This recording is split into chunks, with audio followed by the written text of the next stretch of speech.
بسم اللہ الرحمن الرحیم۔ شروع اللہ کے بابرکت نام سے جو بڑا مہربان نہایت رحم و کرم کرنے والا ہے۔ السلام علیکم محترم ناظرین، آج کی ہماری ویڈیو سرور کائنات رحمت دو عالم محمد مصطفیٰ صلی اللہ علیہ وآلہ وسلم کی ولادت با سعادت کے بارے میں ہے۔ آج کی ہم ویڈیو میں سنیں گے آپ علیہ السلام کا بچپن، آپ کی ولادت اور آپ کے بہت سے معجزات۔ محترم ناظرین، آپ سے گزارش ہے کہ ہماری ویڈیو کو اینڈ تک دیکھیں۔ اگر آپ ہمارے چینل پر نئے ہیں تو پلیز ہمارے چینل کو سبسکرائب کر لیں۔ محترم ناظرین، جس طرح سورج نکلنے سے پہلے ستاروں کی روح پوشی، صبح صادق کی سفیدی، شفق کی سرخی سورج نکلنے کی خوش خبری دینے لگتی ہے، اسی طرح جب آفتاب رسالت کے طلوع کا زمانہ قریب آ گیا تو اطراف عالم میں بہت سے ایسے عجیب واقعات اور خوراک و عادات بطور علامات کے ظاہر ہونے لگی۔ پیارے دوستو، جو ساری کائنات کو جھنجھوڑ کر یہ بشارت دینے لگے کہ اب رسالت کے آفتاب کو اپنی پوری آب و تاب کے ساتھ طلوع ہونے والا ہے۔ محترم ناظرین، چنانچہ اصحاب فیل کی ہلاکت کا واقعہ، باران رحمت سے سرزمین عرب کا سر سبز و شاداب ہو جانا اور برسوں کی خشک سالی دفع ہو کر پورے ملک میں خوشحالی کا دورہ ہو جانا، بتوں کا منہ کے بل گر پڑنا، فارس کے مجوسیوں کی 1000 سال سے جلائی ہوئی آگ کا ایک لمحے میں بجھ جانا، کسرا کے محل کا زلزلہ اور اس کے 14 کنگوروں کا مندہم ہو جانا، ہمدان اور کم کے درمیان 6 میل لمبے 6 میل چوڑے بحیرہ ساوا کا یک بالکل خشک ہو جانا، حضور صلی اللہ علیہ وآلہ وسلم کی والدہ کے بدن سے ایک ایسے نور کا نکلنا جس سے بصری کے محل روشن ہو گئے۔ یہ سب واقعات اس سلسلہ کی کڑیاں ہیں جو حضور علیہ السلام کی تشریف آوری سے پہلے ہی مبشرات بن کر عالم کائنات کو یہ خوشخبری دینے لگے۔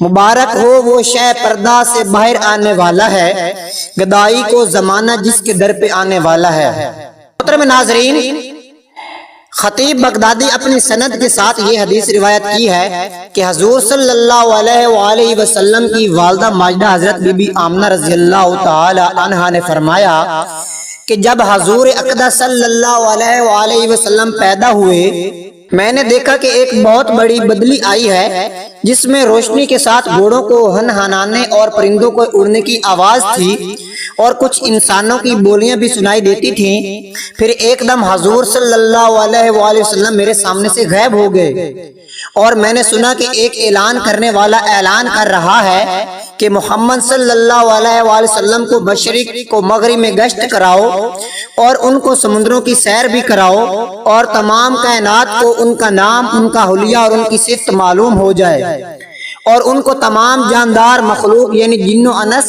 ملائکہ اور چرندوں و پرندوں کے سامنے پیش کراؤ اور انہیں حضرت آدم علیہ السلام کی صورت، حضرت شیت علیہ السلام کی معرفت، حضرت نوح علیہ السلام کی شجاعت، حضرت ابراہیم علیہ السلام کی خلت، حضرت اسماعیل علیہ السلام کی زبان، حضرت اسحاق علیہ السلام کی رضا، حضرت صالح علیہ السلام کی فصاحت، حضرت لوط علیہ السلام کی حکمت اور تمام پیغمبروں کے کمالات اور اخلاق کے حسنہ سے مزین کرو۔ محترم ناظرین، اس کے بعد وہ بادل چھٹ گیا۔ پھر میں نے دیکھا کہ آپ ریشم کے سبز کپڑے میں لپٹے ہوئے ہیں اور اس کپڑے سے پانی ٹپک رہا ہے اور کوئی منادی اعلان کر رہا ہے، واہ کیا خوب، محمد صلی اللہ علیہ وسلم کو تمام دنیا پر قبضہ دے دیا گیا اور کائنات عالم کی کوئی چیز باقی نہ رہی جو جوان کے قبضہ اقتدار و غلبہ اطاعت میں نہ ہو۔ اب میں نے چہرہ انور کو دیکھا تو 14ویں کے چاند کی طرح چمک رہا تھا اور بدن سے پاکیزہ مشک کی خوشبو آ رہی تھی۔ محترم ناظرین، اب ہم چلتے ہیں ولادت با سعادت کی طرف۔ حضور اقدس رحمت عالم صلی اللہ علیہ وآلہ وسلم کی تاریخ پیدائش میں اختلاف ہے، مگر قول مشہور یہی ہے کہ واقعہ اصحاب فیل سے 55 دن کے بعد 12 ربیع الاول مطابق 20 اپریل 571 عیسوی ولادت با سعادت کی تاریخ ہے۔ اہل مکہ کا بھی اسی پر عمل آمد ہے کہ وہ لوگ 12ویں ربیع الاول ہی کوئی شانہ نبوت کی زیارت کے لیے جاتے ہیں اور وہاں میلاد شریف کی محفلیں منعقد کرتے ہیں۔ محترم ناظرین، تبا محمد مصطفیٰ سرور کائنات صلی اللہ علیہ وآلہ وسلم عالم وجود میں رونق افروز ہوئے اور پاکیزہ بدن، ناف بریدہ ختنہ کیے ہوئے، خوشبو میں بسے ہوئے، بحالت سجدہ مکہ مکرمہ کی مقدس سرزمین میں اپنے والد ماجد کے مکان کے اندر پیدا ہوئے۔ باپ کہاں تھے جو بلائے جاتے اور اپنے نونہال کو دیکھ کر نہال ہوتے؟ وہ تو پہلے ہی وفات پا چکے تھے۔ دادا بلائے گئے جو اس وقت طواف کعبہ میں مشغول تھے۔ یہ خوشخبری سن کر دادا حضرت عبد المطلب رضی اللہ تعالی عنہ خوش حرم کعبہ سے اپنے گھر آئے اور جوش محبت میں اپنے پوتے کو کلیجے سے لگا لیا۔ پھر کعبہ میں لے جا کر خیر و برکت کی دعا مانگی اور محمد نام رکھا۔ سبحان اللہ۔ آپ صلی اللہ علیہ وآلہ وسلم کے چچا ابو لہب کی لونڈی صوبیہ خوشی میں دوڑتی ہوئی گئی اور ابو لہب کو بھتیجا پیدا ہونے کی خوشخبری دی تو اس نے اس خوشی میں شہادت کی انگلی کے اشارے سے صوبیہ کو آزاد کر دیا، جس کا ثمرہ ابو لہب کو یہ ملا کہ اس کی موت کے بعد اس کے گھر والوں نے اس کو خواب میں دیکھا اور حال پوچھا تو اس نے اپنی انگلی اٹھا کر یہ کہا کہ تم لوگوں سے جدا ہونے کے بعد مجھے کچھ کھانے پینے کو نہیں ملا، بعض اس سے کہ صوبیہ کو آزاد کرنے کے سبب اس انگلی کے ذریعے کچھ پانی پلا دیا جاتا ہے۔ پیارے دوستو، اس موقع پر حضرت شیخ عبدالحق محدث دہلوی رحمۃ اللہ علیہ نے ایک بہت ہی فکر انگیز اور بصیرت افروز بات تحریر فرمائی ہے جو اہل محبت کے لیے نہایت ہی لذت بخش ہے۔ وہ لکھتے ہیں کہ اس جگہ میلاد کرنے والوں کے لیے ایک سند ہے کہ یہ حضرت صلی اللہ علیہ وسلم کی شب ولادت میں خوشی مناتے ہیں اور اپنا مال خرچ کرتے ہیں۔ مطلب یہ کہ جب ابو لہب کا جو کافر تھا اس کی مذمت میں قرآن نازل ہوا، حضرت رسول اللہ صلی اللہ علیہ وآلہ وسلم کی ولادت پر خوشی منانے اور باندی کا دودھ خرچ کرنے پر جزا دی گئی، تو اس مسلمان کا کیا حال ہوگا جو حضور اکرم صلی اللہ علیہ وسلم کی محبت میں سرشار ہو کر خوشی مناتا ہے اور اپنا مال خرچ کرتا ہے۔ محترم ناظرین، جس مقدس مکان میں حضور اقدس صلی اللہ علیہ وآلہ وسلم کی ولادت ہوئی، تاریخ اسلام میں اس مقام کا نام مولاد النبی صلی اللہ علیہ وسلم، نبی کی پیدائش کی جگہ ہے۔ یہ بہت ہی متبرک مقام ہے۔ سلاطین اسلام نے اس مبارک یادگار پر بہت ہی شاندار عمارت بنا دی تھی، جہاں اہل حرمین شریفین اور تمام دنیا سے آنے والے مسلمان دن رات محفل و میلاد شریف منعقد کرتے اور صلاۃ و سلام پڑھتے رہتے تھے۔ چنانچہ حضرت شاہ ولی اللہ صاحب محدث دہلوی رحمۃ اللہ علیہ اپنی کتاب فیوز الحرمین میں تحریر فرمایا کہ میں ایک مرتبہ اس محفل میلاد شریف میں حاضر ہوا جو مکہ مکرمہ میں 12ویں ربیع الاول کو مولاد النبی صلی اللہ علیہ وسلم میں منعقد ہوئی تھی۔ جس وقت ولادت کا ذکر پڑھا جا رہا تھا تو میں نے دیکھا کہ اس مجلس سے کچھ انوار بلند ہوئے۔ میں نے ان انوار پر غور کیا تو معلوم ہوا کہ وہ رحمت الہی اور ان فرشتوں کے انوار تھے جو ایسی محفلوں میں حاضر ہوا کرتے ہیں۔ محترم ناظرین، حضور صلی اللہ علیہ وسلم نے اپنی سب سے پہلے حضور صلی اللہ علیہ وسلم نے ابو لہب کی لونڈی حضرت صوبیہ کا دودھ نوش فرمایا اور پھر اپنی والدہ ماجدہ حضرت آمنہ رضی اللہ تعالی عنہ کے دودھ سے سیراب ہوتے رہے۔ پھر حضرت حلیمہ سعدیہ رضی اللہ تعالی عنہ آپ کو اپنے ساتھ لے گئیں اور اپنے قبیلہ میں رکھ کر آپ کو دودھ پلاتی رہیں اور انہی کے پاس آپ علیہ الصلوۃ والسلام کے دودھ پینے کا زمانہ گزرا۔ محترم ناظرین، شرفائے عرب کی عادت تھی کہ وہ اپنے بچوں کو دودھ پلانے کے لیے گرد و نواح دیہاتوں میں بھیج دیتے تھے۔ دیہات کی صاف ستھری آب و ہوا اور بچوں کی تندرستی اور جسمانی صحت بھی اچھی ہو جاتی تھی اور وہ خالص اور فصیح عربی زبان بھی سیکھ جاتے تھے، کیونکہ شہر کی زبان باہر کے آدمیوں کے میل جول سے خالص اور فصیح و بلیغ زبان نہیں رہا کرتی۔ حضرت حلیمہ رضی اللہ تعالی عنہ کا بیان ہے کہ میں بنی سعد کی عورتوں کے ہمراہ دودھ پینے والے بچوں کی تلاش میں مکہ کو چلی۔ اس سال عرب میں بہت سخت کال پڑا ہوا تھا۔ میری گود میں ایک بچہ تھا، مگر فکر و فاقہ کی وجہ سے میری چھاتیوں میں اتنا دودھ تھا جو اس کو کافی ہو سکے۔ رات بھر وہ بچہ بھوک سے تڑپتا اور روتا بلبلاتا رہتا تھا اور ہم اس کی دلجوئی اور دلداری کے لیے تمام رات بیٹھ کر گزارا کرتے تھے۔ ایک اونٹنی بھی ہمارے پاس تھی مگر اس کے بھی دودھ نہ تھا۔ مکہ مکرمہ کے سفر میں جس کھچر پر سوار تھی وہ بھی اس قدر لاغر تھا کہ قافلہ والوں کے ساتھ نہ چل سکتا تھا۔ میرے ہمراہی بھی اس سے تنگ آ چکے تھے۔ بڑی بڑی مشکلوں سے یہ سفر طے ہوا۔ جب یہ قافلہ مکہ مکرمہ پہنچا تو جو عورت رسول اللہ عز و جل صلی اللہ علیہ وآلہ وسلم کو دیکھتی اور یہ سنتی کہ یہ یتیم ہے تو کوئی عورت آپ کو لینے کے لیے تیار نہیں ہوتی تھی، کیونکہ بچے کے یتیم ہونے کے سبب سب سے زیادہ انعام و اکرام ملنے کی امید نہ تھی۔ ادھر حضرت حلیمہ سعدیہ رضی اللہ تعالی عنہا کی قسمت کا ستارہ سوریا سے زیادہ بلند اور چاند سے زیادہ روشن تھا۔ ان کے دودھ کی کمی ان کے لیے رحمت کی زیادتی کا باعث بن گئی، کیونکہ دودھ کم دے کر کسی نے ان کو اپنا بچہ دینا گوارا نہ کیا۔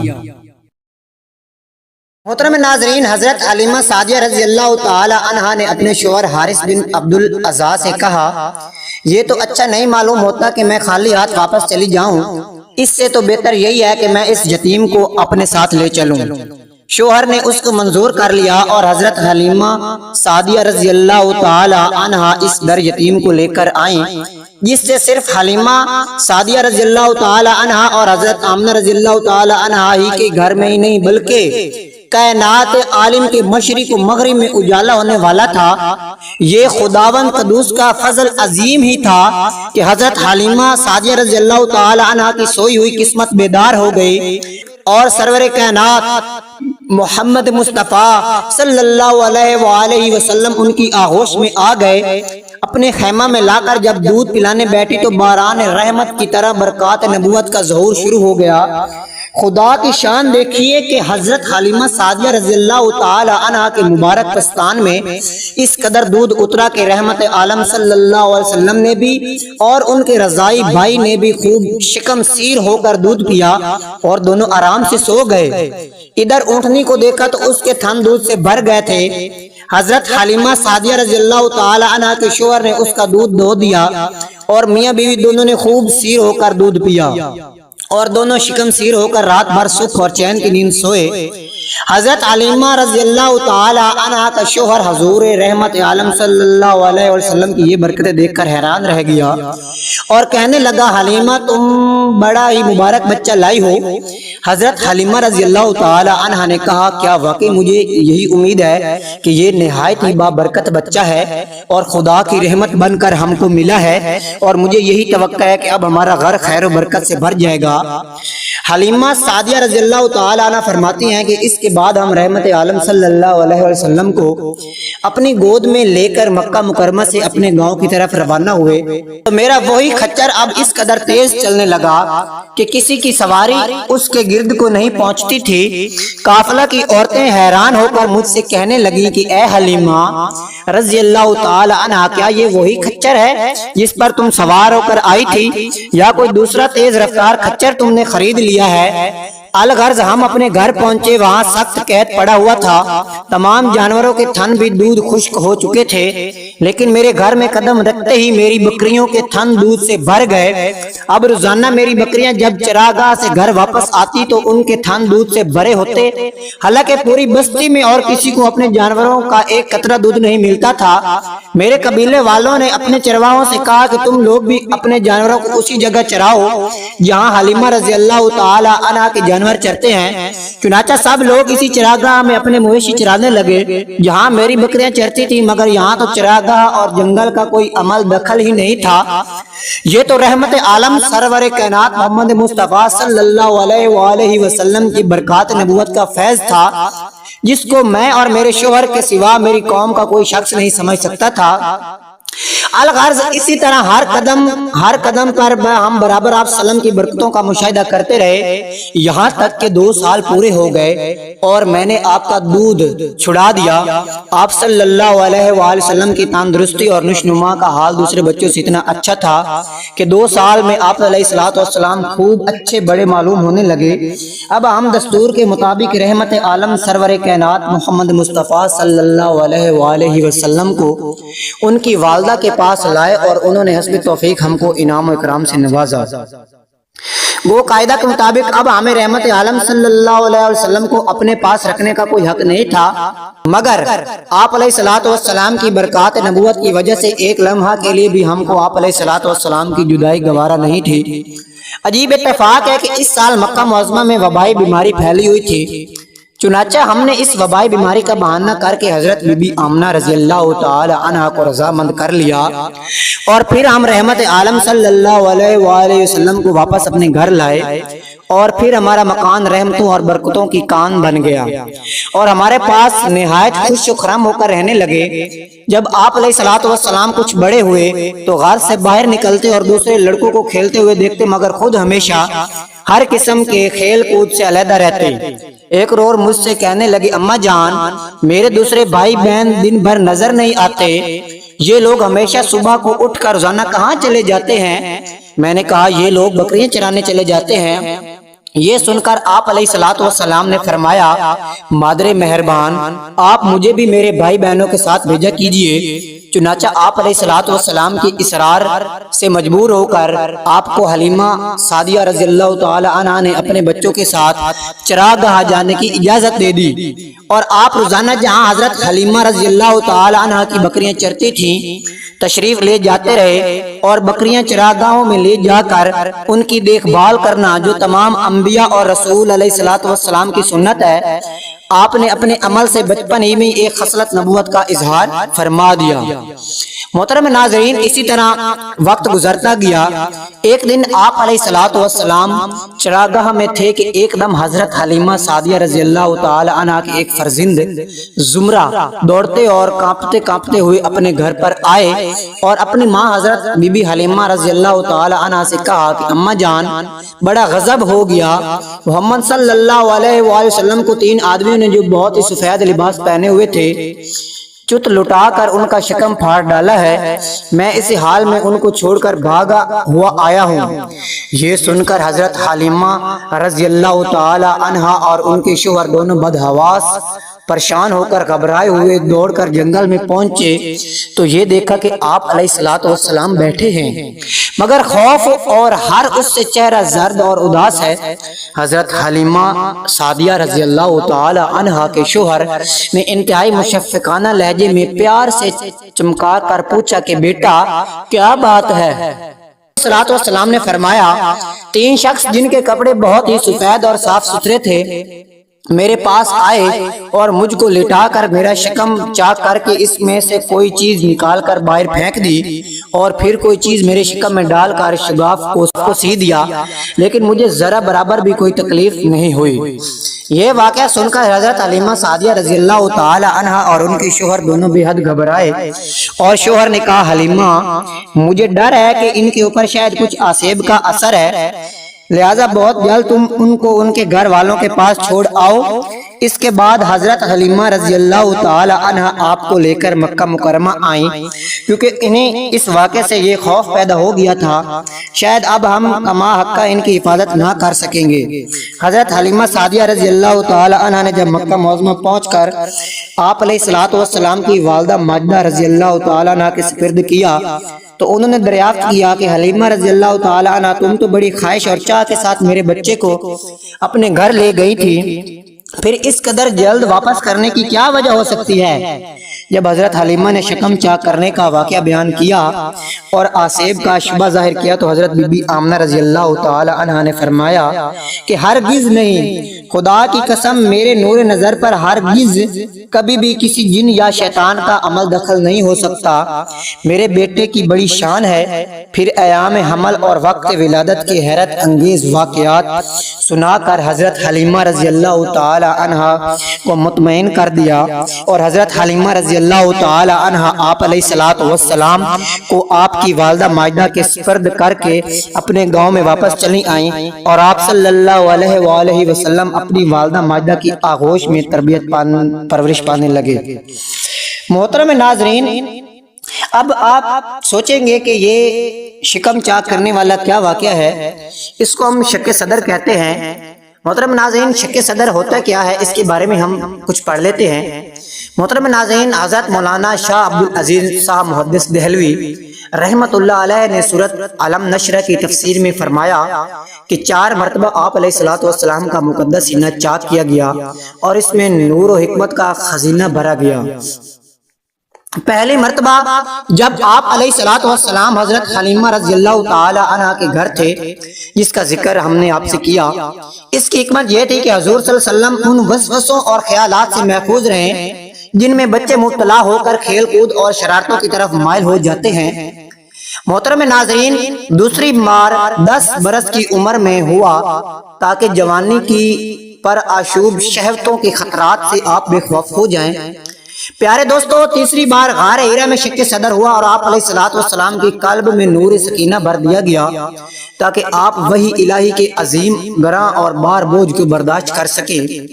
چوتھی مرتبہ شب معراج میں آپ علیہ الصلوۃ والسلام کا مبارک سینہ چاک کر کے نور و حکمت کے خزانوں سے معمور کیا گیا تاکہ آپ علیہ الصلوۃ والسلام کے قلب مبارک میں اتنی وسعت اور صلاحیت پیدا ہو جائے کہ آپ دیدار الہی عز و جل کی تجلیوں اور کلام ربانی کی ہیبتوں اور عظمتوں کے متحمل ہو سکیں۔ سیدہ آمنہ رضی اللہ تعالی عنہ فرماتی ہیں کہ میں نے دیکھا کہ ولادت با سعادت کے وقت 3 جھنڈے نصب کیے گئے، ایک مشرق میں، دوسرا مغرب میں اور تیسرا خانہ کعبہ پر۔ پیارے دوستو، یہ ولادت با سعادت کی خوشی میں تھے۔ محترم ناظرین، کعبۃ اللہ شریف پر جھنڈا اس لیے نصب کیا گیا تاکہ دنیا والوں کو پتہ چل جائے کہ اب تک کعبۃ اللہ کے اطراف 360 بت رکھے ہوئے تھے، وہاں باطل کی پرستش ہوا کرتی تھی، لیکن وہ اب نبی مکرم صلی اللہ علیہ وسلم تشریف لا چکے ہیں جو کعبۃ اللہ کو تمام آلائشوں سے پاک کریں گے اور اسے ساری دنیا کے قبلہ بنائیں گے۔ اور مشرق و مغرب میں جھنڈا نصب کر کے گویا یہ اعلان کیا جا رہا ہے کہ یہ مولود سید مختار کائنات ہیں، مشرق سے مغرب تک انہی کی حکومت رہے گی اور آپ ساری مخلوق کے لیے رسالت کی شان کے ساتھ مبعوث کیے جا رہے ہیں۔ محترم ناظرین، جب حضور اکرم صلی اللہ علیہ وسلم ولادت ہوئی تو یہ ندا دی گئی کہ آپ کو زمین مشرقوں اور مغربوں کی سیر کرواؤ۔ پیارے دوستو، انسان کی طبیعت و فطرت میں یہ بات داخل ہے کہ جب اسے کوئی تکلیف یا غم لاحق ہوتا ہے یا کسی کی تکلیف کو سنتا ہے تو اس کے چہرے پر خود بخود غم کے آثار نمایاں ہو جاتے ہیں۔ اسی طرح جب کوئی حسین منظر دیکھتا ہے یا کوئی نعمت اسے حاصل ہوتی ہے تو فطرتاً اس کے چہرے پر خوشی کے آثار ظاہر ہو جاتے ہیں۔ ہر ایک کے سامنے اس کا چرچا کرنے لگتا ہے، اس پر نہ کسی کا دباؤ ہوتا ہے اور نہ ہی اسے کوئی برا سمجھتا ہے۔ غور کرنا چاہیے کہ دنیا کی چھوٹی سی نعمت کے حصول پر اتنا اظہار مسرت، جبکہ دنیا بھی فانی، اس کی نعمتیں بھی فانی۔ اس لیے طبیعتاً اتنی خوشی سے تو پھر سرور کائنات رحمت دو عالم صلی اللہ علیہ وسلم کی ولادت با سعادت تو نعمت عظما اور نعمت کبریٰ ہے کہ تمام نعمتیں دنیاوی یا اخروی انہی کے صدقے میں ملتی ہیں۔ اس نعمت کی سرفرازی پر ہمیں کتنی خوشی اور اظہار مسرت کرنا چاہیے۔ پیارے دوستو، حضور اکرم صلی اللہ علیہ وآلہ وسلم کی ولادت با سعادت پر خوشی کا اظہار کرنا تقاضا فطرت بھی ہے اور منشاء قدرت بھی ہے، ارشاد الہی ہے۔ آپ فرما دیجئے کہ اللہ کی رحمت اور اس کے فضلوں پر ہی خوشی منائیں۔ جو شخص حضور اکرم صلی اللہ علیہ وآلہ وسلم کی ولادت با سعادت پر خوشی مناتا ہے، خوشی کا اظہار کرتا ہے، اللہ تعالیٰ اسے اجر عظیم ثواب عطا فرماتا ہے۔ صحیح بخاری شریف اور دیگر کئی کتب حدیث میں الفاظ کے قدر اختلاف کے ساتھ یہ روایت مذکور ہے۔ بعض روایتوں میں اختصار ہے کہ اور بعض میں تفصیل ہے کہ حضرت عروہ رحمت اللہ علیہ فرماتے ہیں، صوبیہ ابو لہب کی باندی تھی، ابو لہب نے انہیں آزاد کیا تھا۔ انہوں نے حضرت نبی پاک صلی اللہ علیہ وسلم کو دودھ پلانے کا شرف پایا۔ جب ابو لہب مر گیا تو اس کے خاندان والوں میں کسی نے خواب میں اسے بدترین حالت میں دیکھا۔ اس نے کہا کہ میں نے کیا پایا؟ ابو لہب نے کہا میں نے تم لوگوں سے جدا ہونے کے بعد کچھ آرام نہیں پایا سوائے یہ کہ صوبیہ کو آزاد کرنے کی وجہ سے۔ محترم ناظرین، اللہ تعالیٰ نے اپنے حبیب صلی اللہ علیہ وسلم کو سراپا معجزہ اور روشن دلیل قرار دیا ہے۔ اللہ تعالیٰ نے دیگر انبیاء کرام علیہ السلام کو معجزات دے کر بھلا بھیجا اور اپنے حبیب صلی اللہ علیہ وسلم کو نہ صرف معجزات عطا فرمائے بلکہ آپ کی ذات مقدسہ کو سراپا معجزہ بنا کر بھیجا۔ ارشاد الہی ہے، اے لوگو یقیناً تمہارے پاس تمہارے رب کی جانب سے ایک روشن دلیل آ چکی ہے اور ہم نے تمہاری طرف ایک درخشاں نور اتارا ہے۔ محترم ناظرین، یقیناً تمہارے پاس رب کی جانب سے ایک روشن دلیل آ چکی ہے۔ برہان روشن دلیل سے مراد حضور اکرم صلی اللہ علیہ وآلہ وسلم کی ذات گرامی ہے اور وہ روشن نشانیاں ہیں جو آپ اپنے رب کی بارگاہ سے لائے۔ پیارے دوستو، اللہ تعالیٰ نے اپنے حبیب پاک صلی اللہ علیہ وآلہ وسلم کو صورت و سیرت، حسن و جمال، فضل و کمال اور ہر اعتبار سے بے مثل و مثال بنایا ہے اور آپ کے وجود مقدس کو حق کی دلیل قرار دیا ہے۔ اس لیے شمائل شریفہ کے ہر باب سے یہ حقیقت آشکار ہوتی ہے کہ کائنات پست و بالا میں حضور اکرم صلی اللہ علیہ وآلہ وسلم کا کوئی نظیر و ہمسر نہیں۔ سراپائے اقدس کا ہر مبارک حصہ اس بات کی واضح دلیل ہے کہ آپ نور کامل اور ساری مخلوق میں سب سے اعلیٰ وار رفع ہیں۔ آپ کی ذات مقدسہ سے انسانیت کو عروج و کمال نصیب ہوا ہے۔ آج بھی احادیث کریمہ کی روشنی میں حضور اکرم صلی اللہ علیہ وسلم کے سراپائے اقدس اور آپ کے جسم اطہر کی اعزاز شان سے متعلق عرض کرنے کی سعادت میں حاصل کر رہا ہوں۔ آپ کے جمال بے مثال اور حسن با کمال سے متعلق شاہ بخاری امام قسطلانی رحمت اللہ علیہ فرماتے ہیں، جان لو کہ اس بات کا یقین رکھنا کمال ایمان سے ہے کہ اللہ سبحانہ و تعالی نے حضور پاک علیہ الصلوۃ والسلام کے وجود مقدس کو اس طور پر پیدا فرمایا کہ جیسا آپ جیسا نہ کسی کو آپ سے پہلے پیدا فرمایا اور نہ آپ کے بعد آپ جیسا کوئی وجود بنایا۔ محترم ناظرین، حضور اکرم صلی اللہ علیہ وآلہ وسلم کے بے مثل حسن و جمال، جہ و جلال، جود و نوال سے متعلق صحیح بخاری میں حدیث پاک ہے۔ سیدنا انس بن مالک رضی اللہ تعالی عنہ سے روایت ہے، آپ علیہ الصلوۃ والسلام نے فرمایا، آپ رحمت اللہ علیہ نے فرمایا، حضرت نبی اکرم صلی اللہ علیہ وآلہ وسلم تمام لوگوں میں سب سے زیادہ حسن و جمیل، سب سے زیادہ بہادر اور سب سے زیادہ سخی ہیں۔ حبیب پاک علیہ الصلوۃ والسلام کے جمال با کمال کا یہ عالم تھا کہ صبح و شام خدمت اقدس میں حاضر رہنے والے صحابہ کرام رضی اللہ تعالی عنہ آپ کی نظر بھر دیکھ نہیں سکتے تھے۔ جیسا کہ صحیح مسلم شریف میں حدیث ہے، سیدنا عمر بن عاص رضی اللہ تعالی عنہ فرماتے ہیں، کوئی شخص میرے نزدیک حضور صلی اللہ علیہ وآلہ وسلم سے زیادہ محبوب نہیں اور نہ ہی کوئی ہستی میری نظر میں آپ سے زیادہ بزرگ با عظمت ہے۔ میں حضور اکرم صلی اللہ علیہ وآلہ وسلم کی عظمت و جلالت کی وجہ سے آنکھ بھر آپ کا دیدار نہیں کر سکتا، اور اگر مجھ سے سراپائے اقدس سے متعلق پوچھا جائے تو میں بیان نہیں کر سکتا، اس لیے میں آنکھ بھر آپ کا دیدار نہیں کر سکا۔ آپ کا سراپائے اقدس بیان کرنے والے صحابہ کرام فرمایا کرتے، سیدنا قتادہ رضی اللہ تعالی عنہ سیدنا انس بن مالک سے روایت کرتے ہیں، آپ رحمت اللہ علیہ نے فرمایا، حضرت نبی اکرم صلی اللہ علیہ وسلم حسین چہرے والے ہیں، میں نے آپ جیسا نہ آپ سے پہلے دیکھا اور نہ آپ کے بعد۔ حضرت ابو اسحاق رحمت اللہ علیہ سے روایت ہے، وہ فرماتے ہیں کہ میں نے سیدنا برا بن عازب رضی اللہ تعالی عنہ کو فرماتے ہوئے سنا، حضور اقدس صلی اللہ علیہ وآلہ وسلم زیادہ خوب روح اور سراپائے اقدس کے اعتبار سے سب سے زیادہ حسین و جمیل ہیں۔ محترم ناظرین، حضرت رسول اللہ صلی اللہ علیہ وآلہ وسلم نہ زیادہ قدراز تھے اور نہ پست قد تھا ان کا۔ آپ علیہ الصلوۃ والسلام لوگوں میں رفعت و شان کے ساتھ میانہ قد ہیں، لیکن یہ آپ کی قیامت زیبا کا معجزہ ہے، کیونکہ میانہ قد ہونے کے باوجود جب آپ کسی دراز قد شخص کے ساتھ چلتے تو اس سے زیادہ دراز ہوتے۔ آپ کے مبارک بال نہ چھلے دار، نہ گنگرالے یا نہ بالکل سیدھے، بالکل خمدار آبدار ہیں۔ آپ کے بال مبارک کان کی لو تک رہتے اور کبھی نصف گردن مبارک تک پہنچتے تھے اور کبھی اس سے تجاوز کرتے تو آخر گردن تک پہنچتے، اس سے زیادہ کبھی آگے نہیں بڑھے۔ آپ بہت موٹے نہیں اور نہ گول چہرے والے۔ آپ علیہ الصلوۃ والسلام کی چہرہ انور میں عظمت شان کے ساتھ قدر گولائی ہے، سفید رنگ، سرخی مائل مبارک آنکھوں کی سیاہی نہایت سیاہ اور سفیدی نہایت سفید مبارک پلکیں، دراز مبارک ہڈیاں، پر گوشت اور مضبوط جسم اقدس بالوں سے صاف۔ ناف مبارک اور سینہ اقدس کے درمیان مبارک بالوں کی ایک باریک لکیر، مقدس ہتھیلیاں اور مبارک قدم پر گوشت۔ جب آپ چلتے تو قدم مبارک قوت سے اٹھاتے، گویا آپ بلندی سے پستی کی طرف تشریف لا رہے ہیں۔ جب کسی طرف توجہ فرماتے تو بدن عطر کے ساتھ مکمل توجہ فرماتے۔ آپ کے دونوں مبارک شانوں کے درمیان مہر نبوت ہے اور آپ خاتم النبیین ہیں۔ سب سے بڑھ کر سچ کہنے والے، انتہائی نرم طبیعت والے اور سب سے بڑھ کر اچھا برتاؤ کرنے والے ہیں۔ جو شخص آپ کو اچانک دیکھتا اس پر آپ کی ہیبت طاری ہو جاتی اور آپ کی جلالت و عظمت کو جان کر آپ سے شرف ملاقات کرتا آپ کا گرویدہ ہو جاتا۔ آپ کی نعت و صفت بیان کرنے والے کہتے ہیں، میں نے آپ کے مثل نہ آپ سے پہلے کبھی دیکھا اور نہ آپ کے بعد۔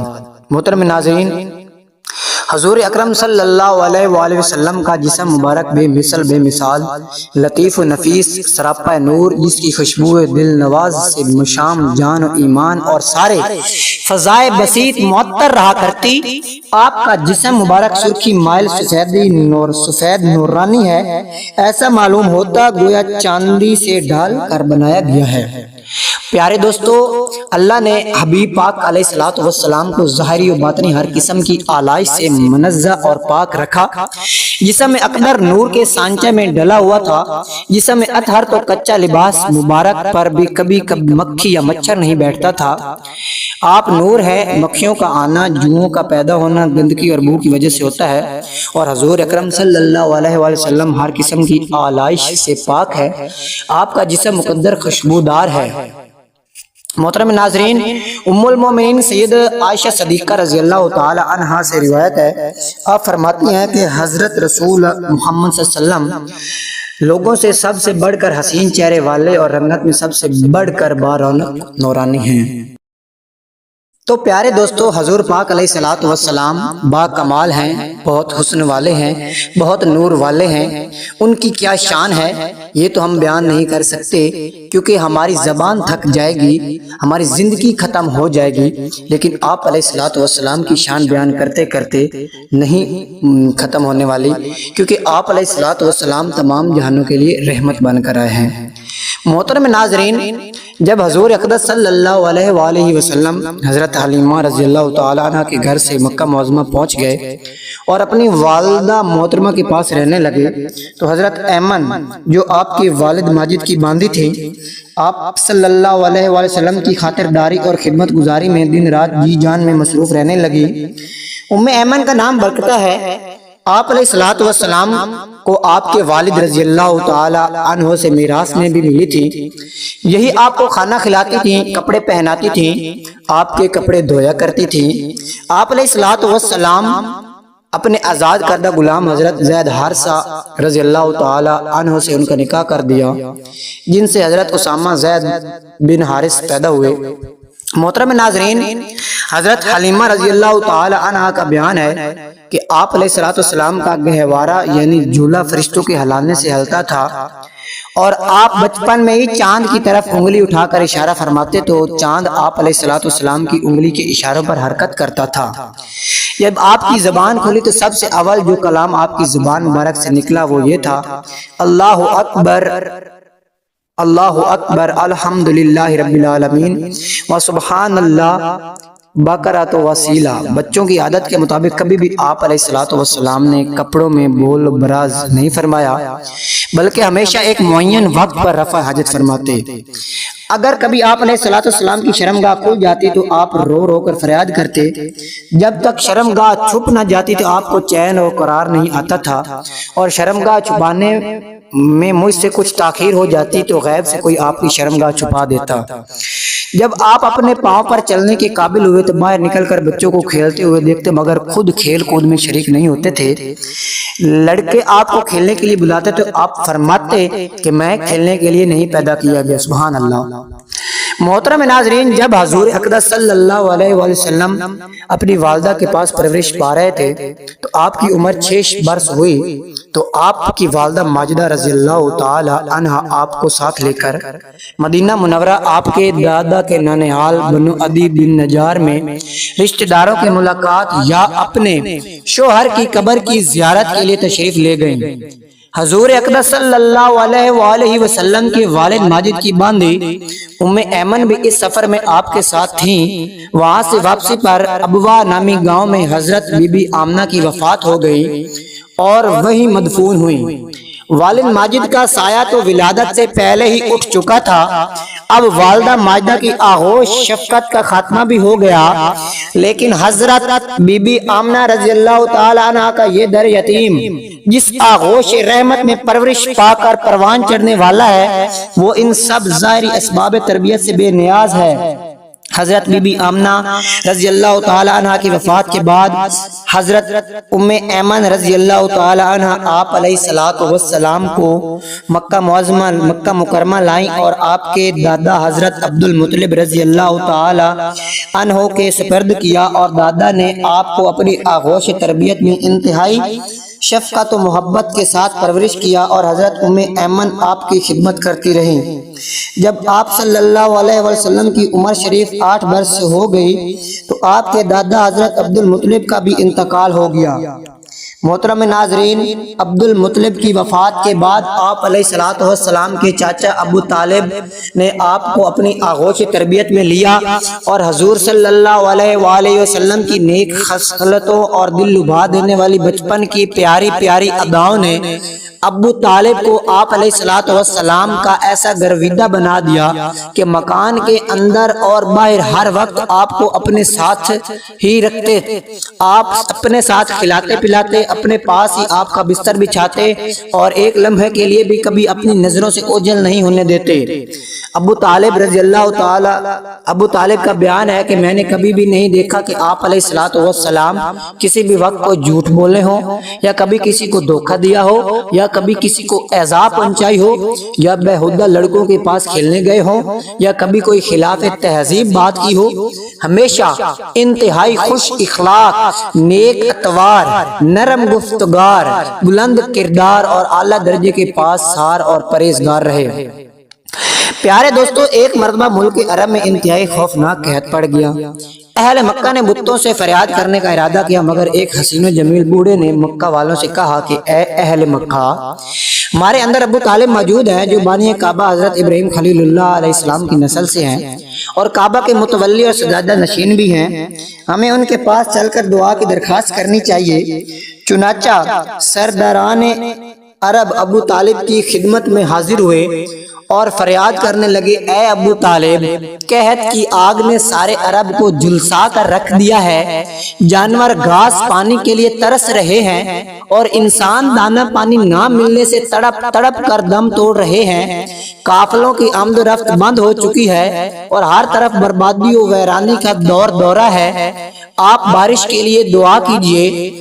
اہل عرب کی فریاد سن کر ابو طالب کا دل بھر آیا، اور حضور صلی اللہ علیہ وآلہ وسلم کو اپنے ساتھ لے کر حرم کعبہ میں گئے، اور حضور صلی اللہ علیہ وآلہ وسلم کو دیوار کعبہ سے ٹیک لگا کر بٹھا دیا، اور دعائیں مانگنے میں مشغول ہو گئے۔ درمیان دعا میں حضور علیہ السلام نے اپنی انگشت مبارک کو آسمان کی طرف اٹھا دیا، ایک دم چاروں طرف سے بدلیاں نمودار ہوئیں، اور فوراً ہی اس زور کا باران رحمت برسا کہ عرب کی زمین سیراب ہو گئی، جنگلوں اور میدانوں میں ہر طرف پانی ہی پانی نظر آنے لگا، چٹیل میدانوں کی زمینیں سرسبز شاداب ہو گئیں، قحط دفع ہو گیا اور کال کٹ گیا، اور سارا عرب خوشحال اور نحال ہو گیا۔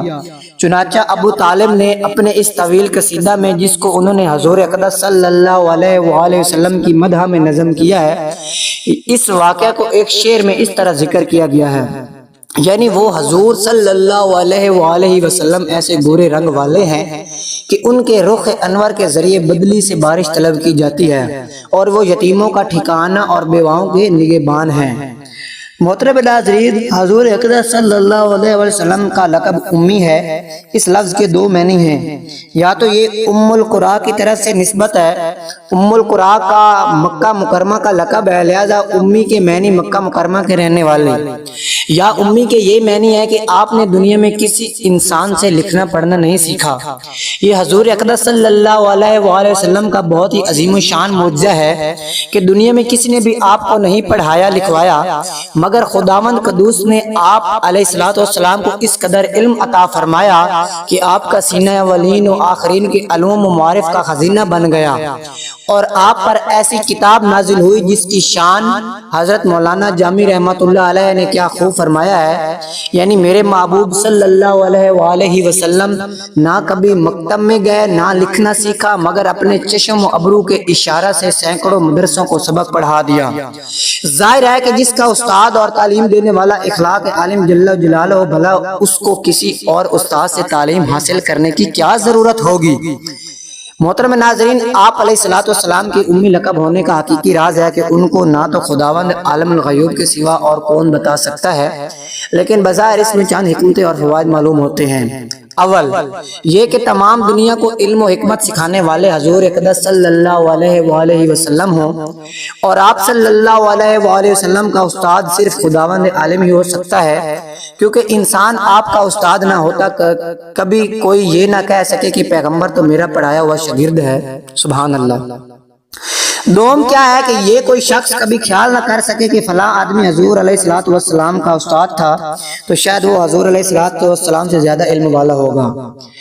سوم کیا ہے کہ حضور علیہ الصلوۃ والسلام کے بارے میں کوئی یہ وہم بھی نہ کر سکے کہ حضور علیہ الصلوۃ والسلام جو کہ پڑھے لکھے آدمی تھے، اس لیے انہوں نے خود ہی قرآن کی آیتوں کو اپنی طرف سے بنا کر پیش کیا، اور قرآن انہی کا بنایا ہوا کلام ہے۔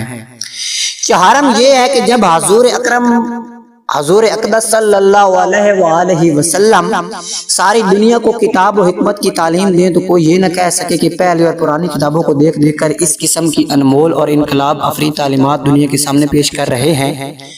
پنجم، اگر حضور علیہ الصلوۃ والسلام کا کوئی استاد ہوتا تو آپ کو اس کی تعظیم کرنی پڑتی، حالانکہ حضور اقدس صلی اللہ علیہ وآلہ وسلم کو خالق کائنات نے اس لیے پیدا فرمایا تھا کہ سارا عالم آپ علیہ الصلوۃ والسلام کی تعظیم کرے، اس لیے حضرت حق جل شانہ نے اس کو گوارا نہیں کیا اور فرمایا کہ میرا محبوب کسی اور کے آگے زناوائے تلمذ نہ کرے اور کوئی اس کا استاد ہو۔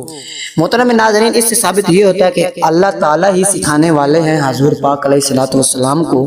دنیا میں کوئی استاد نہیں جن سے آپ علیہ الصلوۃ والسلام نے سیکھا ہو، بلکہ سب کچھ اللہ پاک سکھانے والے ہیں۔ محترم ناظرین، اللہ پاک کی حکمت سے حضور اکرم صلی اللہ علیہ وآلہ وسلم کے بچپن ہی سے ایسے واقعات ہوتے ہیں جن سے لوگوں کو احساس ہونے لگا کہ یہ بچہ معمولی بچہ نہیں ہے۔ ایک دفعہ مکہ میں ایک ایسا شخص آیا جو چہرے دیکھ کر قسمت کا حال بتانے کا ماہر تھا۔ سب لوگ شوق سے اپنے بچوں کو لے کر گئے اور اس سے مستقبل کے حالات پوچھے۔ ابو طالب بھی آپ علیہ الصلوۃ والسلام کو لے کر گئے۔ اپنے بچوں کو لے کر نہیں گئے، صرف اپنے بھتیجے کو ہی لے کر گئے، کیونکہ صاف ظاہر ہو چکا تھا کہ آپ صلی اللہ علیہ وآلہ وسلم میں کوئی غیر معمولی بات ہے۔ اس نجومی نے ایک نظر آپ علیہ الصلوۃ والسلام کو دیکھا، پھر کسی کام میں مصروف ہو گیا۔ کاموں سے فارغ ہوا تو اور باقی لوگ چلے گئے تھے تو پوچھنے لگا ایک لڑکا آیا تھا، وہ کہاں ہے؟ مجھے جلدی دکھاؤ۔ وہ ہونہار ہے، معلوم ہوتا ہے کہ اس کی شان ظاہر ہوگی۔ ابو طالب نے اس قدر دلچسپی دیکھی تو گھبرا گئے کہ کہیں وہ بچے کو زبردستی چھین نہ لیں۔ دراصل وہ اس لیے اصرار کر رہا تھا کہ آپ علیہ الصلوۃ والسلام کی چہرہ پر وہ خاص نور دیکھ چکا تھا۔ آپ علیہ الصلوۃ والسلام 10-12 سال کے تھے تو عرب کے دوسرے بچوں کی طرح بکریاں چرانے کا کام بھی کرتے تھے۔ اس کی ایک وجہ مصیبت اور یتیمی تھی۔ دوسرے عرب کے بچے سکول تو جاتے نہیں تھے اور نہ ان کی شامیں ٹی وی دیکھنے گزرتی تھی۔ وہ تیر اندازی، گھڑ سواری جیسی ورزشیں کھیلتے اور اپنے ماں باپ کے کاموں میں ان کا ہاتھ بٹاتے۔ اسی طرح جنگلوں میں اپنی بکریاں چرانے بھی لے جاتے۔ آپ علیہ الصلوۃ والسلام کے بچپن میں بکریاں چرانے کا ذکر بڑے پر لطف اندوز میں ملتا ہے۔ ایک دفعہ ایک جنگل سے گزرتے ہوئے صحابہ کرام ایک قسم کی جنگلی بیریوں سے بیر پیلو توڑ کر کھانے لگے تو آپ علیہ الصلوۃ والسلام نے فرمایا جو خوب سیاہ ہو جاتے ہیں زیادہ مزے کے ہوتے ہیں۔ یہ میرا اس زمانے کا تجربہ ہے جب میں بچپن میں یہاں بکریاں چرایا کرتا تھا۔ محترم ناظرین، آپ علیہ الصلوۃ والسلام نے موزہ لے کر بھی بکریاں چرائیں۔ اس عمر میں آپ کی دوستی حضرت حکیم بن حزام سے تھی۔ آپ علیہ الصلوۃ والسلام 12 سال کے تھے۔ ابو طالب ایک تجارتی قافلے کے ساتھ شام کی طرف روانہ ہونے کے لیے تیار ہو رہے تھے۔ آپ علیہ الصلوۃ والسلام سے یہ جدائی برداشت نہ ہو رہی تھی۔ چچا سے لپٹ گئے اور رونے لگے۔ ابو طالب سمجھ گیا کہ محبت کی وجہ سے میرا جانا آپ علیہ الصلوۃ والسلام کو اداس کر رہا ہے، خود ان کا دل بھی اداس ہو رہا تھا۔ دراصل اللہ پاک ایسے سامان کر رہا تھا کہ اس پیارے محمد صلی اللہ علیہ وآلہ وسلم کی شان سے زیادہ لوگ واقف ہوں۔ آپ صلی اللہ علیہ وسلم کے پیارے چہرے کو ایک دفعہ دیکھنے والے متاثر ہوئے بغیر نہ رہ سکتے تھے۔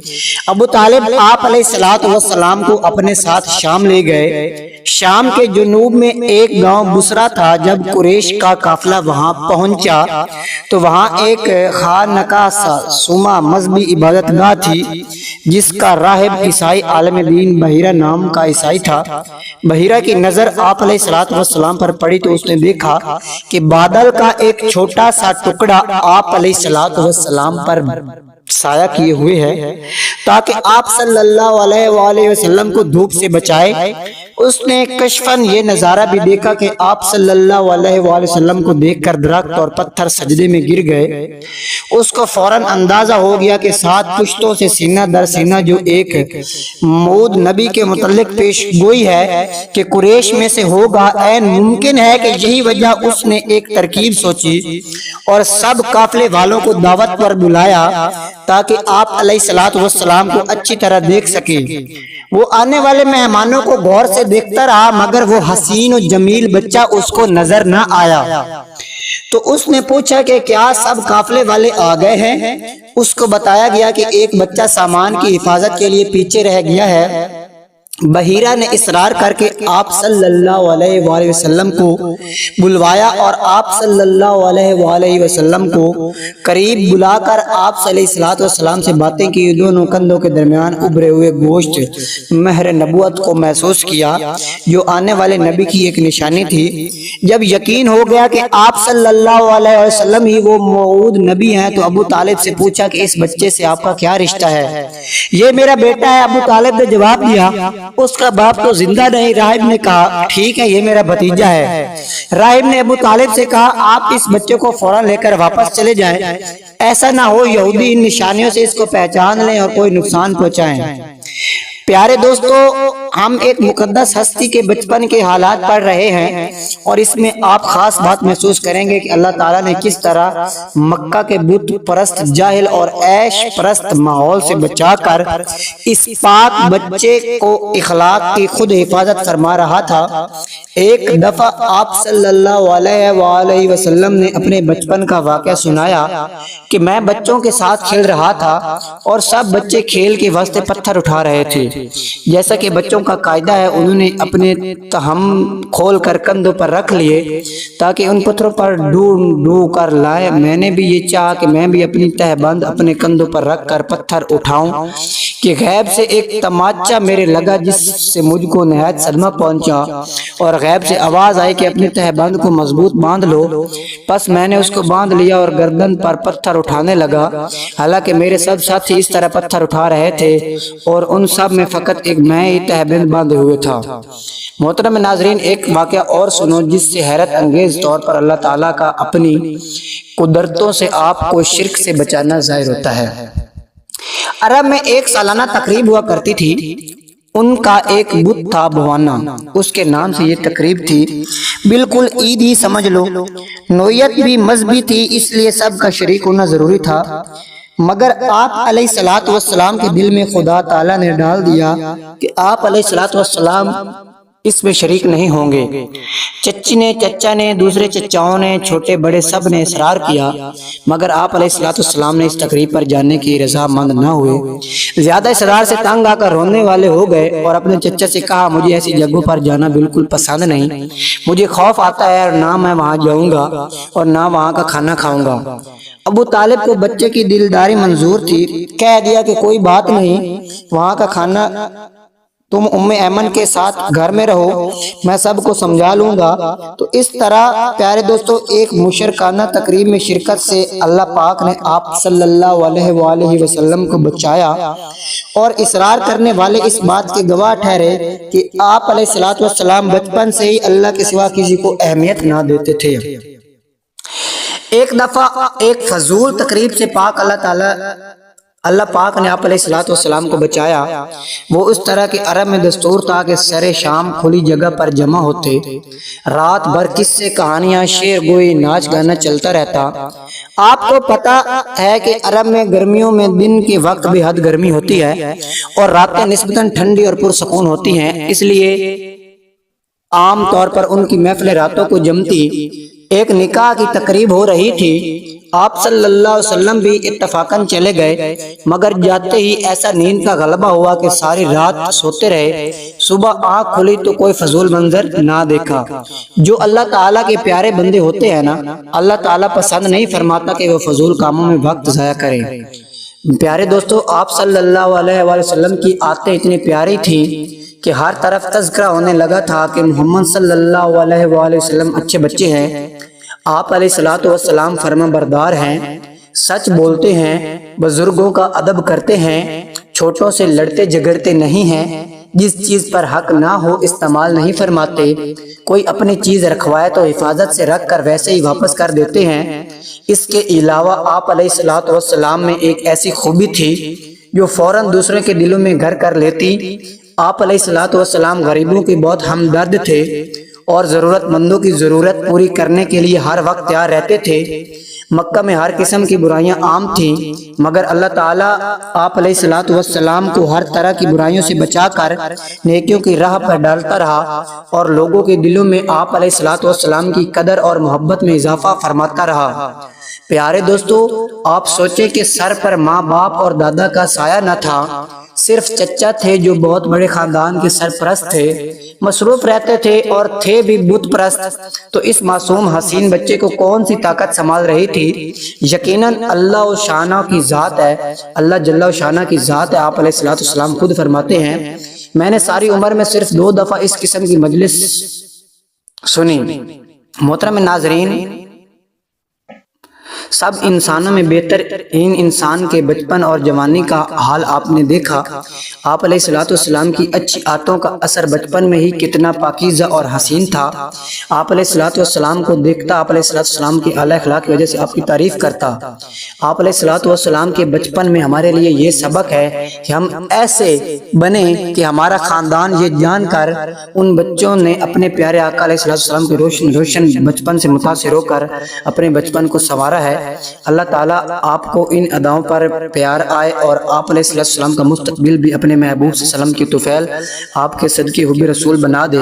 محترم ناظرین، اب ہم آپ کو ایک اور واقعے کی طرف لے کر چلتے ہیں جو آپ علیہ السلام کی۔ محترم ناظرین، یہاں پر ہم آپ کو بتانے جا رہے ہیں کہ حضور اکرم صلی اللہ علیہ وآلہ وسلم کے دودھ شریک بہن بھائی کون تھے۔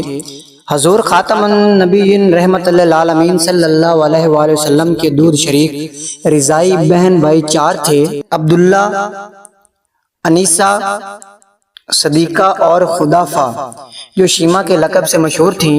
ان میں سے حضرت عبداللہ رضی اللہ عنہ اور حضرت شیمہ رضی اللہ عنہ دونوں اسلام کی نعمت سے مشرف ہوئے، باقی حضرات کا حال معلوم نہیں ہو سکا۔ آپ کے چچا حضرت حمزہ رضی اللہ تعالی عنہ نے بھی بچپن میں ہی حضرت صوبیہ کا دودھ پیا تھا، اس لیے وہ بھی رضائی بھائی تھے۔ رسول اکرم صلی اللہ علیہ وسلم کی مادری زبان مبارک عربی تھی۔ اللہ تعالیٰ نے اپنی آخری مقدس کتاب قرآن مجید کو عربی زبان میں نازل فرمایا اور اہل جنت کی زبان بھی عربی ہوگی۔ حضور خاتم الانبیاء صلی اللہ علیہ وآلہ وسلم اپنا لباس عموماً سفید، سادہ، موٹا اور روئی سے تیار شدہ فرماتے تھے۔ ملبوسات میں حبہ، چادر، امامہ، ٹوپی، حلہ، موزے وغیرہ چیزیں شامل تھی۔ سبز رنگ کی مینی چادر آپ کو بہت پسند تھی جو برو ایمانی کے نام سے مشہور ہے۔ سرخ لباس مردوں کے لیے منع فرماتے، کبھی سیاہ امامہ اور اکثر امامے کے نیچے ٹوپی استعمال فرماتے۔ گھر میں جو ٹوپی پہنتے وہ سر مبارک کے بالوں کے ساتھ چمٹی ہوتی۔ امامے کے دونوں شملے پیچھے شانے مبارک پر ہوتے۔ نمائشی اور فاخرہ لباس کو ناپسند فرماتے۔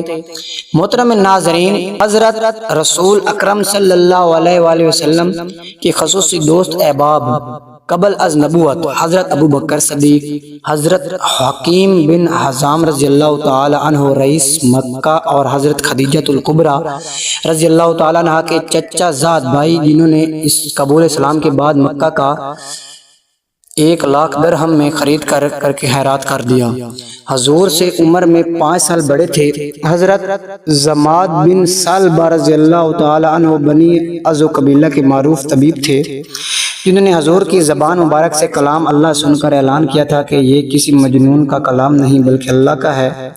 محترم ناظرین، اب ہم آپ کو جو بتانے جا رہے ہیں بات، وہ ہے حضور اکرم صلی اللہ علیہ وسلم کی ازواج مطہرات۔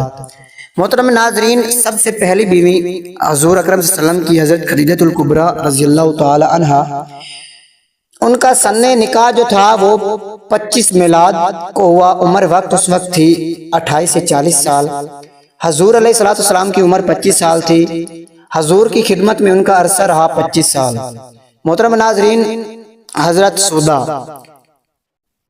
50 سال عمر وقت کا نکاح تھا۔ حضور کی عمر بھی 50 سال تھی اور حضور کی خدمت میں رہیں 14 سال۔ محترم ناظرین، حضرت عائشہ صدیقہ رضی اللہ تعالی عنہا، ان کی عمر تھی 19 سال اور حضور کی عمر اس وقت تھی 50 سال اور حضور کی خدمت میں عرصہ وہ رہیں وہ 9 سال۔ محترم ناظرین، حضرت حفصہ، ان کی عمر 22 سال تھی۔ حضور کی عمر اس وقت 55 سال تھی اور وہ حضور کی خدمت میں 8 سال رہی۔ حضرت زینب بنت خزیمہ، ان کی عمر 30 سال تھی۔ اس وقت حضور پاک علیہ السلام کی عمر 55 سال تھی اور 3 ماہ حضور کی خدمت میں رہی۔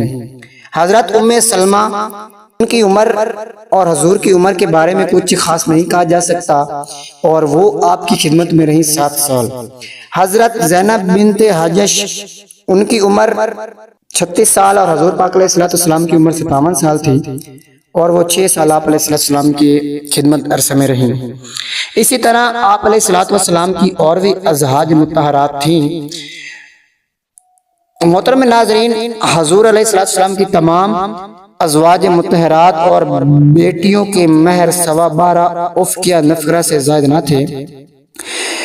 مہارت المومنین میں حضرت خدیجہ رضی اللہ تعالی عنہا کی قبر مکہ معظمہ میں ہے۔ باقی ازواج مطہرات مدینہ منورہ میں مدفون ہیں۔ رسول اللہ کے فرزندان 3 تھے، حضرت قاسم، حضرت عبداللہ اور حضرت ابراہیم۔ حضرت عبداللہ کی کنیت طیب اور طاہر تھی۔ طیب حضور علیہ السلام کی عطا کردہ کنیت اور طاہر کنیت حضرت خدیجہ الکبریٰ رضی اللہ تعالیٰ عنہ کی طرف سے تھی۔ بڑے لڑکے کی مناسبت سے حضور صلی اللہ علیہ وسلم کی کنیت ابو القاسم ہے۔ حضرت قاسم اور حضرت عبداللہ رضی اللہ تعالیٰ عنہ دونوں فرزند حضرت خدیجہ الکبریٰ رضی اللہ تعالیٰ عنہ کی اولاد میں سے تھے۔ حضرت ابراہیم علیہ السلام، حضرت ابراہیم رضی اللہ تعالیٰ عنہ حضرت ماریہ قبطیہ رضی اللہ تعالیٰ عنہ کی اولاد میں سے تھے۔ سب سے پہلے حضرت قاسم اور سب سے چھوٹے حضرت ابراہیم تھے۔ یہ سب بچپن ہی اللہ کو پیارے ہو گئے تھے۔ پہلے دونوں فرزند مکہ معظمہ میں پیدا ہوئے اور حضرت ابراہیم رضی اللہ عنہ مدینہ منورہ میں پیدا ہوئے اور وہیں مدینہ منورہ میں مدفون ہوئے۔ حضور خاتم النبیین صلی اللہ علیہ وسلم کی 4 بیٹیاں تھیں، سید زینب، سید رقیہ، سید ام کلثوم اور سیدۃ النساء خاتون جنت حضرت فاطمہ الزہرا سلام اللہ علیہا۔ سب سے بڑی حضرت زینب اور سب سے چھوٹی حضرت فاطمہ تھیں۔ چاروں حضرت خدیجہ الکبریٰ کی اولاد اور چاروں کی ولادت مکہ معظمہ میں ہوئی۔ حضرت زینب کا نکاح ان کی والدہ ماجدہ حضرت خدیجہ نے اپنے خالہ زاد ابو العاص بن ربیع اموی سے کیا۔ مدینہ منورہ میں ان کی وفات ہوئی تھی۔ محترم ناظرین، سید رقیہ کا نکاح قبل از اسلام ابو لہب کے لڑکے کے ساتھ ہوا تھا۔ ظہور اسلام کے بعد طلاق ہوئی اور حضرت عثمان غنی سے ان کا نکاح ہوا اور ان کا ایک لڑکا عبداللہ۔ محترم ناظرین، سید کلثوم حضرت رقیہ سے چھوٹی تھی اور ان کا نکاح بھی قبل از اسلام ابو لہب کے دوسرے لڑکے سے ہوا تھا۔ اس طرح ان کو بھی طلاق ہوئی اور سید رقیہ کی وفات کے بعد بھی وہ حضرت عثمان غنی رضی اللہ تعالیٰ عنہ کے نکاح میں۔ محترم ناظرین، حضور سرور کائنات صلی اللہ علیہ وآلہ وسلم کے اپنے گھر میں کیا سامان زندگی تھا، حضور اکرم صلی اللہ علیہ وسلم کے ازواج مطہرات کے لیے حضور علیہ السلام نے کس قسم کا سامان زندگی مہیا فرمایا تھا، اس کی ایک جھلک ملاحظہ فرمائیے۔ حضرت عائشہ صدیقہ رضی اللہ تعالیٰ عنہ کے گھر میں حضور کا بستر چمڑے کا تھا جس میں کھجور کے پتے بھرے ہوئے تھے۔ حضرت ام سلمہ رضی اللہ تعالی عنہا کو ام المومنین ہونے کے بعد ام المساکین حضرت زینب رضی اللہ تعالی عنہا کا گھر ملا تھا۔ انہیں جو اثاثہ میسر آیا وہ ایک چکی اور چاند سیر جو تھے۔ حضرت ابن عباس رضی اللہ تعالی عنہ نے بتایا کہ ان کی خالہ ام المومنین حضرت میمونہ رضی اللہ تعالی عنہا کے گھر میں پانی کی ایک مشک میں ہوتا تھا۔ حضور سرور کائنات صلی اللہ علیہ وآلہ وسلم لکڑی کہ ایک ٹوٹے ہوئے پیالے میں یہ تمام قسم کی مشروبات نوش فرماتے تھے۔ حضور کی ازواج مطہرات اپنی ضروریات کی چیزیں گھر میں رکھ کر باقی سب اللہ کے راستے میں غریبوں یتیموں میں خیرات کر دیا کرتی تھیں۔ تمام امہات المومنین کے مکان الگ الگ اور ایک دوسرے سے ملے ہوئے اور مختصر تھے۔ مثلا حضرت عائشہ صدیقہ کا حجرہ جس کا دریچہ مسجد نبوی کے اس حصے میں کھلتا جسے روضہ من ریاض الجنت جنت کے باغات میں سے ایک چمن فرمایا گیا، یہ اس قدر تھا کہ جب حضور صلی اللہ علیہ وسلم کی نماز جنازہ کے لیے کرام حجرے میں داخل ہونے لگے تو 10 آدمیوں سے زیادہ اس کی گنجائش نہ تھی۔ ان تمام حجروں کے اندر سامان برائے نام ہوتا تھا۔ حضرت حفصہ رضی اللہ تعالی عنہا کے گھر میں حضور علیہ السلام کے آرام فرمانے کے لیے ٹاٹ کا ایک ٹکڑا موجود ہوتا جسے 2 تہہ کر کے بچھا دیا جاتا۔ حضور علیہ السلام کے تمام حجروں کی وسعت 6-7 ہاتھ سے زیادہ نہ تھی۔ دیواریں مٹی کی تھیں اور ان میں شگاف پڑ گئے تھے، سوراخوں سے دھوپ اندر آتی تھی۔ تمام چھتیں کھجوروں کی شاخوں اور پتوں سے چھاتی ہوئی تھی۔ بارش سے بچنے کے لیے ایک کمبل لپیٹ دیے جاتے۔ حجروں کی بلندی اتنی تھی کہ آدمی کھڑا ہو کر چھت کو چھو سکتا تھا۔ گھر کے دروازوں پر پردہ ایک پٹ کا کواڑ ہوتا تھا۔ محترم ناظرین، اب اس سے ثابت ہوتا ہے کہ حضور علیہ السلام کی زندگی بہت ہی سادہ رہی ہے۔ اب آپ یا ہم خود کو دیکھ لیں کہ ہم میں اللہ کا شکر ہے، اللہ تعالیٰ نے بہت سی نعمتوں سے نوازا ہے۔ حضور پاک علیہ السلام کی اس مہینے کے مبارک صدقے اس ولادت کے سعادت اللہ تعالیٰ نے بہت سی نعمتوں سے ہمیں نوازا ہے، لیکن ہم کیا ہیں کہ اللہ کا شکر ادا نہیں کرتے۔ محترم ناظرین، دیکھیں حضور پاک علیہ السلام کو کیا کچھ چیزوں کی کمی تھی جن کے صدقے میں پوری کائنات بنائی گئی ہے، جن کے اگر اللہ تعالیٰ حضور علیہ السلام کو نہ بناتے تو کائنات ہی نہ بناتے۔ کائنات سے پہلے ان کا نور تھا۔ محترم ناظرین، ان کا نور اللہ کے نور سے ہے۔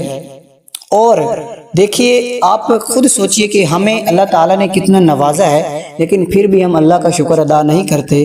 اگر ہم حضور علیہ السلام کی زندگی کو دیکھ لیں تو ان کی زندگی کی کیا ہی شان ملتی ہے۔ اس لیے محترم ناظرین، آپ سب سے گزارش ہے کہ اللہ تعالیٰ کا شکر ادا کریں اور میرے چینل کو سبسکرائب کر دیں تاکہ اس طرح کی اچھی ویڈیو آپ کو ملتی رہیں۔ اب ہم انشاءاللہ آپ سے ملتے ہیں سیرت النبی کی اگلی ویڈیو میں، اور ہمارے چینل کو سبسکرائب کر لیں۔ اگر ویڈیو اچھی لگے تو کمنٹس میں ضرور بتانا۔